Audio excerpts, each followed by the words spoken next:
Spywares are classified into two groups as what is taught by various schools. Schools? Should spyware categorizing should have institutes? Yes, Rajesh, there are various thought groups on how they operate. Formally, there are two schools of thoughts. One of them groups them into categories as per who has installed it, while the other groups them into what task do they perform. The first school suggests you can generally group them into two categories, domestic spyware and commercial spyware. Let's start with domestic spyware. The majority of domestic spyware software is installed by the employers to monitor the internet behavior of their network and quietly observe the online activities of their employees. Sometimes this software is also used by the police departments who employ these types of software to monitor suspected criminal activities. Domestic spyware is also used by certain family members to monitor other family members secretly.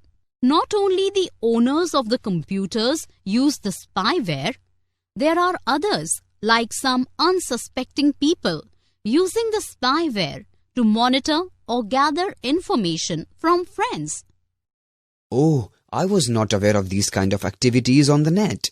However, what is commercial spyware, Nandita ma'am? Commercial spyware are programs designed to hit or target commercial enterprises. Their chief attempt is to steal valuable data from a commercial institute. Have you noticed pop-ups or advertisements that appear on your PC?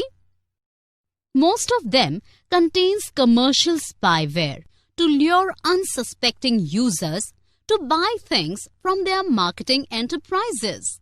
Half the time, you may not require these stuff. However, many falls into such traps. If you have searched for clothes once on the internet through online agencies, the advertisements start rolling out for varieties of clothes on your system thereafter. These spywares are created by various marketing agencies to know what a customer is searching for. Soon after, they start bugging the system of the customer with pestering offers to sell stuff and commodities. It becomes very irritating for net users when these pop-ups come out whenever they open a site. Basically, this is the result of the commercial spyware, which is also known as the adware. In other words, these adware or web bugs are deployed by the companies to track your internet browsing activities. The process consists of companies tracking your online habits to often sell this information to the people in the market who then hit you with targeted advertisements that might appeal to you as they match your interests shown by your browsing history on the internet. So, Nandita ma'am, these spyware creators can simply manipulate an unknown user just by monitoring the browsing history of the user? Yes, Rajesh. They simply operate to check an user's online activity and develop an understanding what the user is searching for and thereby know his or her needs and requirement. Let me tell you about the alternate classification of spywares. Alternate classification of spyware is divided into 4 types. They are adware, system monitors, tracking cookies, and Trojans. Here are some of the different ways how these spywares operates on unsuspecting users of the internet. You need to be alert of these spywares whenever you are using the internet. The first is keyloggers. These spywares are software which records all of your keystrokes besides passwords.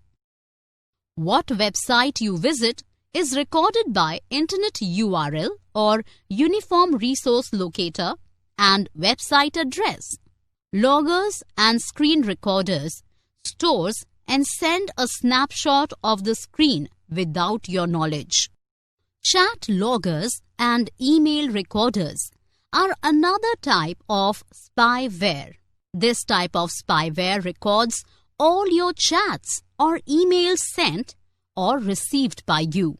They can steal valuable information from your email accounts or chat mails.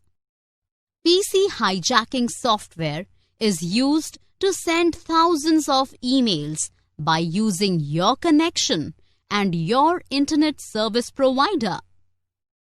Another type of spyware is browser hijacking. Sometimes browser hijacking software is used to generate greater hits to a website by placing a shortcut in your favorite folder. Modern hijacking software is designed to install in a dialer of a mobile phone with internet connection. Many users get heavy phone bills because of a modem hijacker software installed a dialer in his or her phone.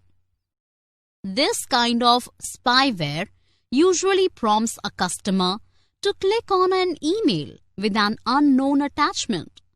After that, they get into the system. So, using smartphones are not safe at all, Nandita ma'am. Well, if you are not very careful, smartphones too are not very safe.